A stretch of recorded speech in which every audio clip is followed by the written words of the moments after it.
Formidable, Flora. Merci pour tout ce que tu nous as déjà dit et qui vraiment me passionne profondément et me rejoint et me touche beaucoup parce que tes mots et ta façon de le dire avec ton intonation à toi, ces silences qui sont remplis, cette vie dont tu es porteuse. Quand tu parles de tout ça, voilà, ça me rejoint beaucoup, ça me touche beaucoup. Et je dois dire, ça me fait beaucoup de bien aussi parce que ça me conforte dans soit des intuitions, soit des désirs, soit des expériences. Et je me dis, waouh, c'est génial. On n'est pas tout seul, quoi. Ouais, Il y a des humains qui vivent et qui travaillent comme ça et qui sont en relation comme ça. Et c'est beau et c'est bon. merci. Merci, Taverio. Merci à toi. Alors, je me pose la question de savoir comment cette approche centrée sur la personne peut t'aider quand tu reçois des personnes qui ont vécu ou qui vivent des traumatismes. Les Euh, deuils faisant partie des traumatismes.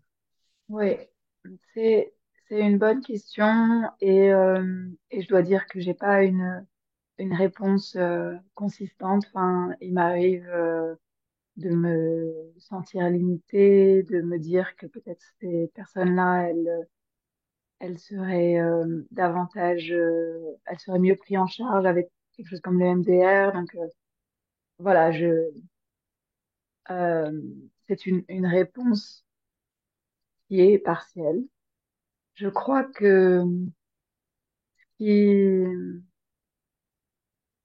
qui traumatise, c'est à la fois l'événement et c'est à la fois le fait de pas avoir pu en parler ou de pas pouvoir en parler ou de pas avoir été reçu dans cette parole-là. Et quand je dis reçu, je dis pas forcément, bien sûr qu'il y a nécessité. Enfin, parfois on reçoit et puis on agit et puis c'est très bien. Et en même temps, quand je dis reçu, il y a vraiment quelque chose de ah, ma parole a Hmm. été entendue et je peux m'entendre moi et me reconnaître moi, victime, euh, blessée dans mon Hmm. rapport à l'autre, à moi. Je crois aussi que une des conséquences du traumatisme ou des, des événements adverses dans l'enfance, comme ils disent en anglais, et qui ont pu être en série, qui peuvent avoir créé un climat. Euh, donc on n'est pas forcément d'ailleurs sur quelque chose d'un traumatisme bien identifié et en même temps des personnes qui se sentent traumatisées relationnellement. Euh, et, et je crois que le mot-clé là, c'est relationnellement, c'est-à-dire que pour soigner à l'endroit de notre humanité, où c'est ça qui a été endommagé, attaqué, euh, bah, il y a besoin de rencontrer l'humanité de l'autre, que, que notre humanité soit vue, validée, appréciée, pas de façon factice, mais juste bah, comme tu me partageais tout à l'heure ta curiosité, et je sens comme ah, ça me nourrit. Hmm. Euh, et puis peut-être aussi le fait que on ne focalise pas nécessairement sur l'événement traumatique ou c'est-à-dire que si la personne elle elle a vécu un traumatisme mais ce qu'elle amène c'est complètement autre chose et peut-être on n'aura jamais parlé de ça mais je crois que c'est la possibilité de faire l'expérience de ben je suis encore. Je pense à cette métaphore du billet de banque qui est tout froissé, piétiné et qui a pourtant toujours de la valeur. Et, euh, et voilà, encore une fois, ben, faire l'expérience d'être en relation dans ce climat-là. Euh, je crois que ça soigne à des endroits, ça réintègre, ça fait des ponts d'une façon que je pourrais pas approcher intellectuellement, que je peux même pas conceptualiser. Et puis peut-être que mon intérêt n'est pas là. Et voilà. Enfin, Oui, c'est-à-dire que en t'écoutant, je perçois à quel point ces trois attitudes fondamentales de l'approche centrée sur la personne sont particulièrement aidantes pour recevoir des personnes qui ont vécu des adversités, des abus, des violences, euh, dans dans l'empathie, dans ce regard inconditionnel d'accueil de l'humain tel qu'il est, et cette congruence, cette vérité avec soi-même qui justement aide aussi l'autre à être en vérité avec elle-même ou avec lui-même, que tout ça, ça peut justement être le lieu d'une expérience guérissante, d'une expérience qui adoube la vie, qui confirme, qui, qui dit, quoi que tu aies vécu, tu es un humain et tu es vivant, tu es une humaine et tu es vivante. Et, et je t'accueille en entier tel que tu es, et c'est bon. Et que cette expérience renouvelée de séance en séance, elle est de toute façon thérapeutique. oui. Et je crois que euh, par rapport à voilà à la dissociation, voilà des personnes qui sont là et qui sont plus là et d'être accueillies dans leur entièreté, que moi je tâche de tenir l'espace pour tout ce qui se présente, ben voilà, il y a une possibilité là d'être ce puzzle fragmenté. Euh, je me souviens d'une expérience très forte que j'ai vécue, de recevoir de l'empathie d'une collègue de formation, en gros.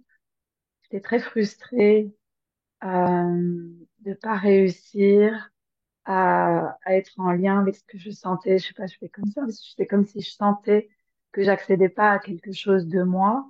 Du coup, je m'entendais pas en endroit de vérité pour accéder là. Et puis, voilà, il y avait cette émotion par-dessus de frustration. Et moi, je me disais, je crois sans me le dire, ah, mais quand je serai là, je pourrai avoir de l'empathie.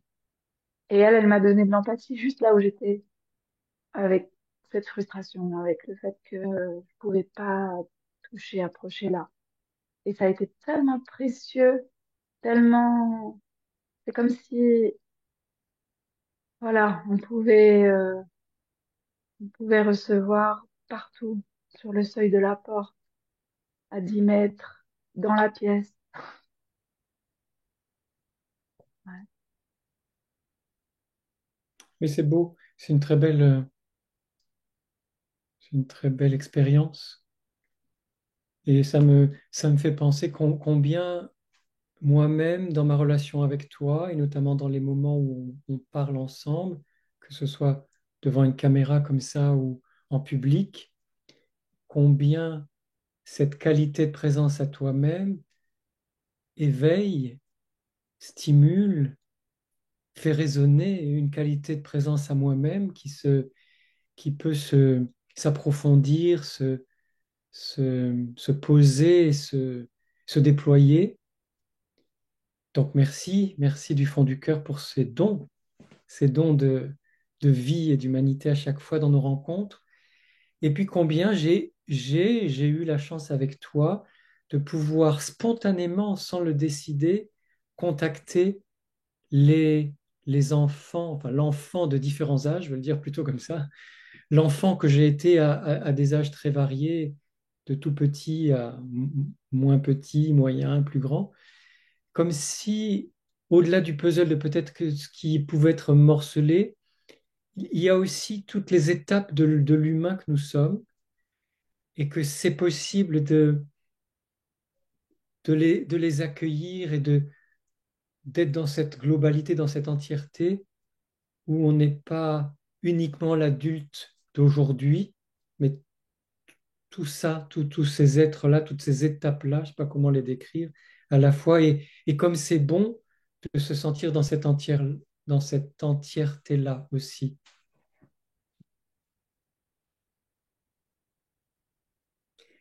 Alors, est-ce que c'est une approche qui, pour toi, favorise l'intuition dans ton travail ou ailleurs, l'écoute de tes intuitions? C'est une excellente question. Oui, parce que elle m'encourage à travailler avec qui je suis, avec ma singularité, avec mes dons. Euh, et, euh, et que je peux m'appuyer sur cet espace que j'offre.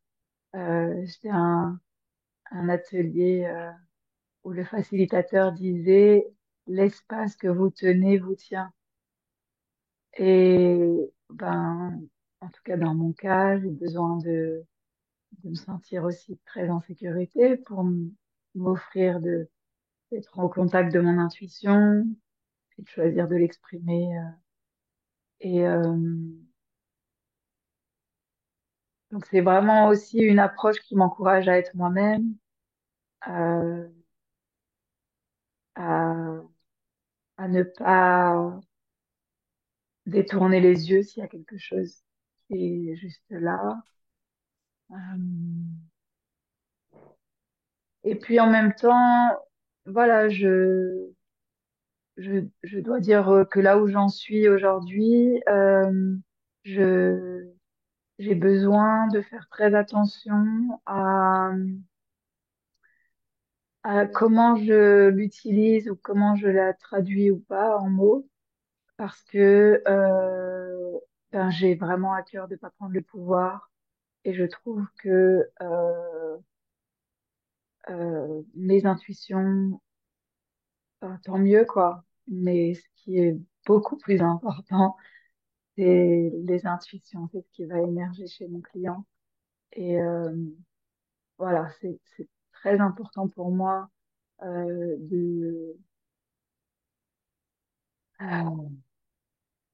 prendre garde à ça. Je pense que c'est quelque chose qui m'effraie un peu chez moi, où je vois, mais il pourrait y avoir un peu d'ego aussi. Enfin, oh là là, c'est tellement d'intuition. Donc, voilà, j'ai à cœur de rester vigilante dans toujours dans cette exigence de justesse et, euh, et au service de qui j'exprime. Euh, ce qui veut pas dire que, voilà, s'il y a des intuitions, quelque chose qui me traverse, je peux le porter, moi. Je travaille à étendre mon espace, donc c'est pas non plus de dire c'est pas rationnel, ça n'a pas d'importance. Mais voilà, de faire attention à pas l'imposer à l'autre, ce qui je trouvais une nouvelle violence aussi, quoi.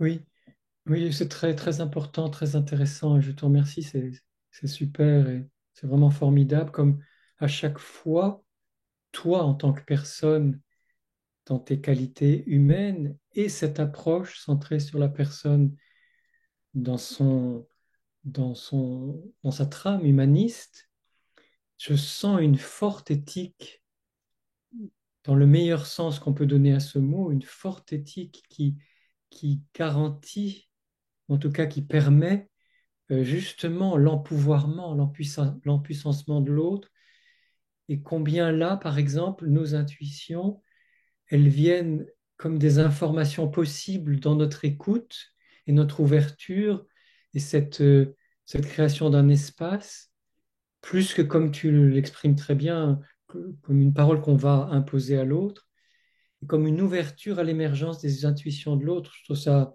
très, très juste, très fort de l'exprimer ainsi, et très libérant finalement, parce que pour nous, thérapeutes, mais aussi pour nos patients clients, cette ouverture à l'émergence de leurs intuitions, et ben c'est là que ça va se jouer pour eux et pour elles, leur empuissancement, leur empouvoirment et peut-être même leur surprise agréable, leur plaisir de sentir cette capacité-là. en elles et en eux. Merci. Je me pose des questions depuis un certain temps sur les violences entre personnes, puisqu'il y en a malheureusement dans certaines relations. Et on parle beaucoup de harcèlement scolaire. Alors le harcèlement existe partout, bien sûr, hein, dans les familles, au travail, dans les relations affectives, amoureuses, amicales, etc. En politique, n'en parlons pas. Mais dans ce qui se joue entre les enfants, les jeunes, les adolescents, est-ce que ton approche, ton expérience te permettrait de dire quelque chose qui pourrait nous aider dans la compréhension de ces phénomènes ou comment en thérapie on peut aider soit un enfant ou un jeune harcelé, soit un enfant ou un jeune qui aurait cette tendance à être violent ou violente?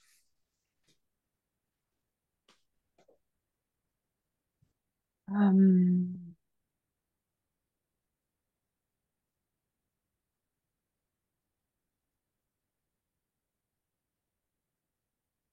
je crois que nos, nos masques et nos comportements pour protéger nos vulnérabilités, nos, nos endroits si faibles, si dépendants, si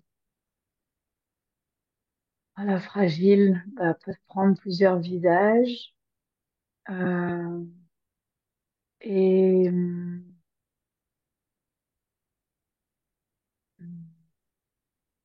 que encore une fois, de, d'offrir un espace où il y a quelque chose qui peut se déplier sous le vécu de victime, sous le vécu de bourreau, Attendez, euh, pour finalement recontacter quelque chose de sa propre expérience.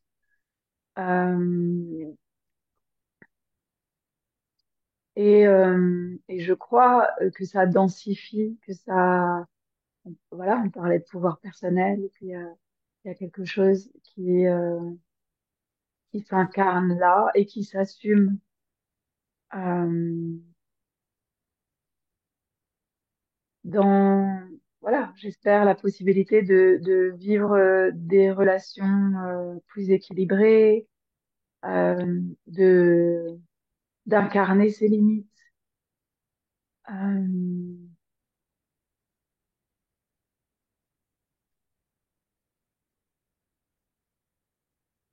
et puis, voilà, peut-être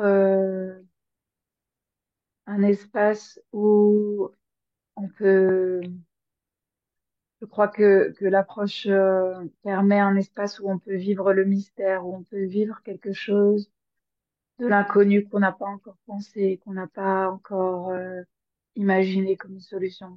Comme il y a quelque chose qui peut émerger. Euh, et puis, voilà, quand même là, allez, un vœu que nos jeunes puissent vivre des groupes de rencontres, puissent se rencontrer dans ce climat facilité, euh, où ça peut, bien sûr, que ça peut choquer, frictionner, que ça peut faire mal, et puis en même temps être contenu dans un plus grand groupe, par la communauté, par euh, ouais. Sortir aussi ben, de la punition, non pas que ça soit pas nécessaire par ailleurs, mais je crois il y a autre chose et un autre endroit pour aller travailler le lien. Euh, et bon, ce serait bien aussi si c'était en amont de ces situations-là. Comment, enfin, franchement, c'est une telle question de comment vivre, comment être un être humain déjà avec moi-même, mais du coup, nos jeunes, ils passent tellement de temps les uns sur les autres, quoi. Et en plus, ils doivent apprendre. Et c'est énorme.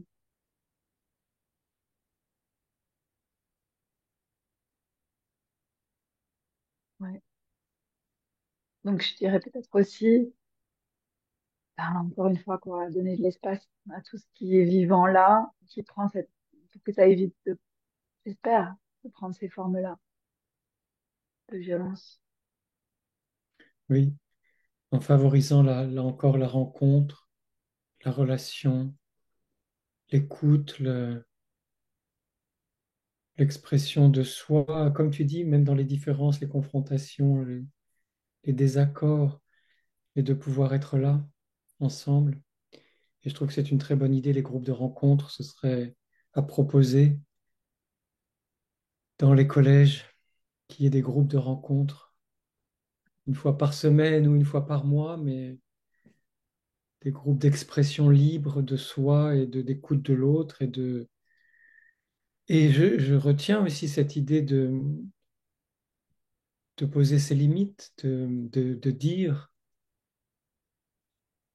là où voilà, là où ça s'arrête, ce qui est possible. Et pour les uns comme pour les autres, je veux dire que ceux qui sont agressés ou ceux qui sont agresseurs, il y a cette question des limites à comprendre et à sentir, à exprimer, à faire respecter. Au-delà justement de la question de la sanction, c'est d'apprendre à vivre avec Oui, soi-même et avec les autres.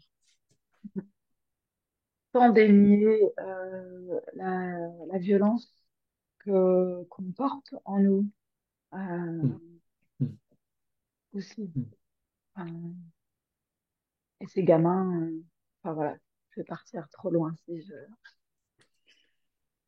je crois que la société nous fait violence aussi, que l'école fait violence et que tout ça c'est un terreau fertile pour plus de violence. Oui, et c'est très important de le resituer comme ça, de façon plus générale et plus vaste, dans la mesure où cette violence infligée par la société, par l'école, par les institutions, si elle est niée, elle va d'autant plus ressortir de façon chaotique ou incontrôlée chez les jeunes qui la vivent, comme tu dis, tous les jours pleinement dans leur humanité, même dans leur corps. Ce que ça fait d'être contraint à tant de choses chaque jour dans Oui, une société qui elle-même est contraignante, qui elle-même est, bon, est ce qu'elle est avec ses mensonges, ses masques, ses jeux de pouvoir et ses hypocrisies, etc.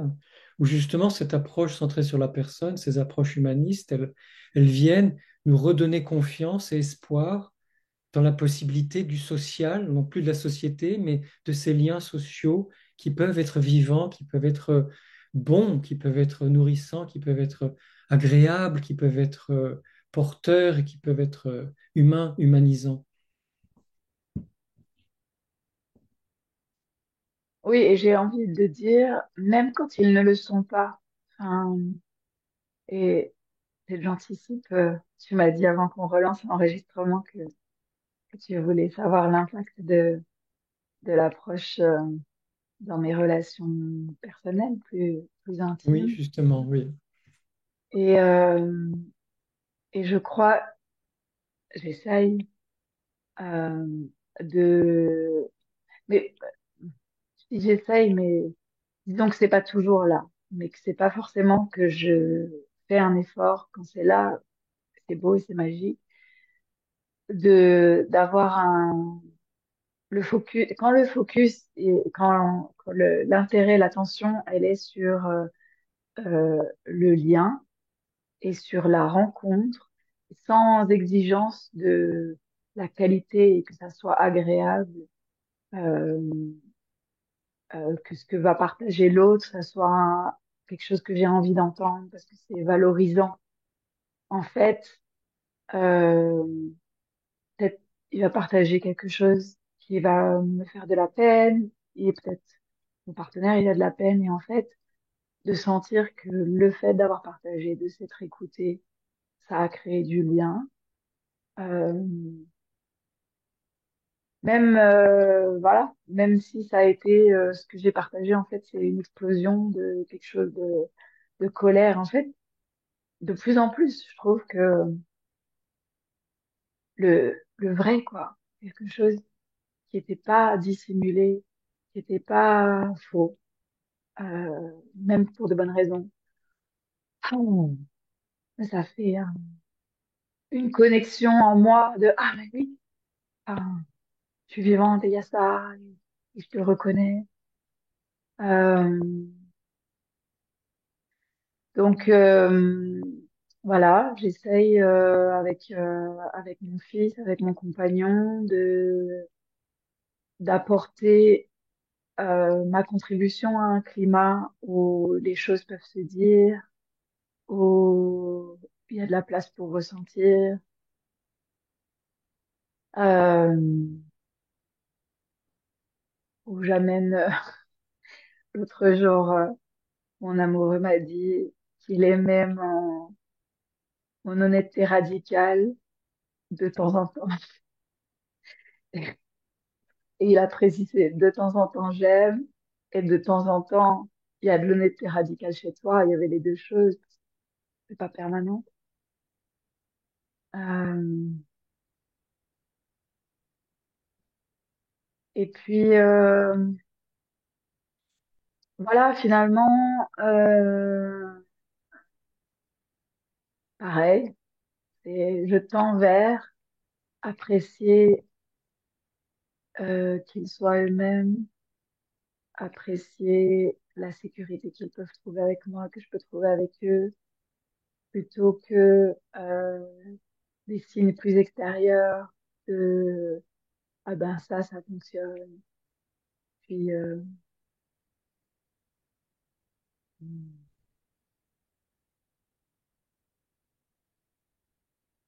ouais. C'est du travail pour moi de pas tomber dans une forme d'exigence, euh, de d'accepter, d'accueillir l'autre là où il est, là où c'est mon travail au quotidien, d'aller sentir un petit peu le truc juste en dessous. Alors, quand ici aussi, bah, je sens qu'il y aurait un truc un peu latent, mais qui ne veut pas être dit, bah, ouais, ça, c'est un peu du travail pour moi. Je peux être un peu ouais, exigeante dans la même forme d'exigence que j'ai envers moi, d'en trouver l'authenticité, mais l'authenticité, bah, elle est toujours plus profonde aussi, quoi. Et puis, elle s'actualise tellement tout le temps. Euh, et puis, il y a tellement de choses aussi qui nous sont cachées par nous-mêmes, quoi. Voilà. Peut-être, faut juste que je travaille un peu plus sur les autres composantes de l'empathie. Je crois, pour terminer là-dessus, que l'approche centrée sur la personne, c'est aussi la confiance dans le processus. C'est Hmm. qu'il y a, voilà, on fait ce qu'on peut pour susciter ce climat-là, pour cultiver ces attitudes. Et puis, c'est la vie qui fait le reste, quoi. C'est aussi de s'en remettre à elle.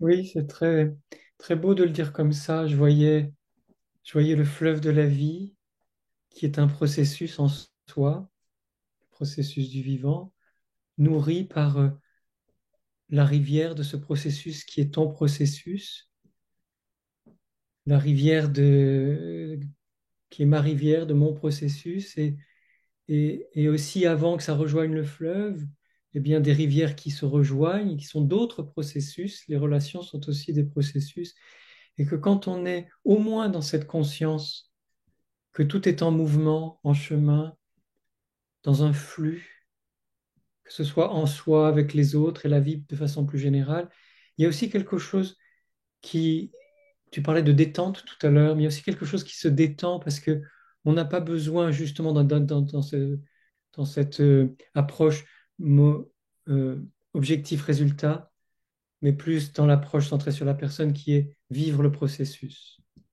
être dans l'expérience de ce qui se vit là. Et je trouve que rien que ça, c'est ben, c'est déjà très, oui, c'est dans la détente, la confiance et la présence.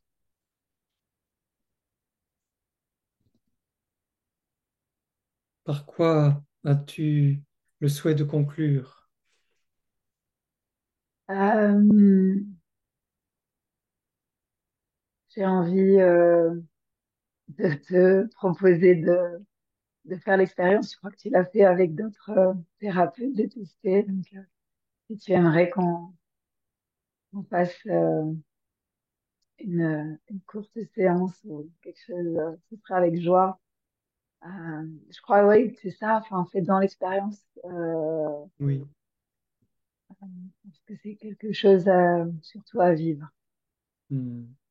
Oui, avec grand plaisir. Je vivrai l'expérience d'une séance vraiment.